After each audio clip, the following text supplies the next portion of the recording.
Ab'ebibiina by'oludda oluvuganya gavumenti bataddewo okusaba okw'enjawulo okujjukira abo bonna abaafiiridde mu kittabantu ekyabadde mu bitundu by'e Kasese. Okusaba kuno okubadde ku kitebe ekikulu ekya Forum for Democratic Change FDC e Najjanankumbi era nga kukulembeddwamu Pastor Happy Ngabo kusitudde ebikonge ebisinga omubadde omuloodi wa Kampala Elias Lukwago akulira oludda oluvuganya mu Paalamenti Winnie Kiiza, Pulezidenti w'ekibiina kya FDC Major General Mugisha Muntu, Dr. Kiza Besigye n'ebikonge ebirala bingi. Onto their sin, onto their evil, in the name of Jesus. Embeera ebadde ya kiyongobero ku kitebe ekikulu ng'abeetabye mu kusaba kuno babadde bambadde engoye enzirugavu nga kabonero k'okukungubaga. Pastor Ngabo mu kubuulira kwe alumiriza nti ekittabantu ekyabadde Kasese kyabadde kigenderere nga gavumenti yabadde terina nsonga yonna gyeyinza kuwa mu kuwa abasirikale baayo ekiragiro eky'okuba amasasi ku nnyama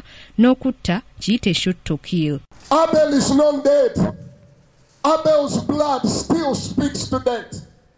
The blood of the people in Kasese and the blood of all people carry guns and shoot. You've been seeing the one of Kanyamunyo.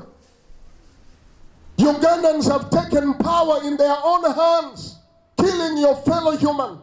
It's time Ugandans will arise. Akulira oludda oluvuganya mu Paalamenti Winnie Kiiza azzeemu okukkaatiriza nti Pulezidenti Museveni alina obuvunaanyizibwa ng'omuntu ku bantu bonna abaafudde Kasese era nga wakolaganira awamu n'ababaka abalala okulaba nti buli avunaanyizibwa ku kuyiwa omusaayi okukolebwako ng'amateeka bwe galagira. President Museveni, whom we helped to bring in power, is the same man who is killing our people. He will answer for those acts. He will answer for those acts. The cries of the innocent souls in the Rwenzori region are calling out for vengeance.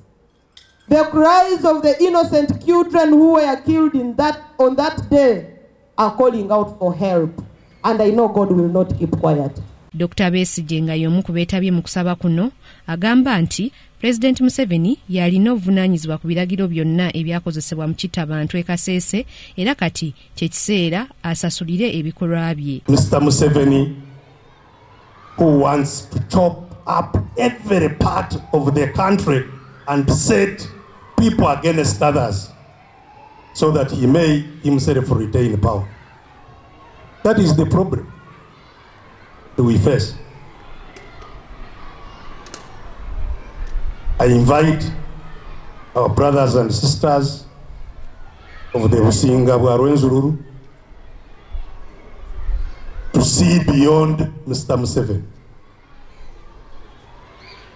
to refocus on what united them as a people.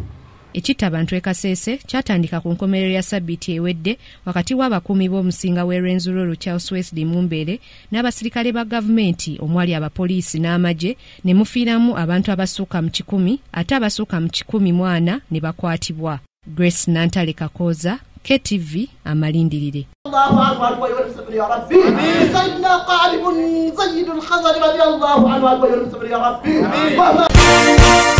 This is Kingdom TV.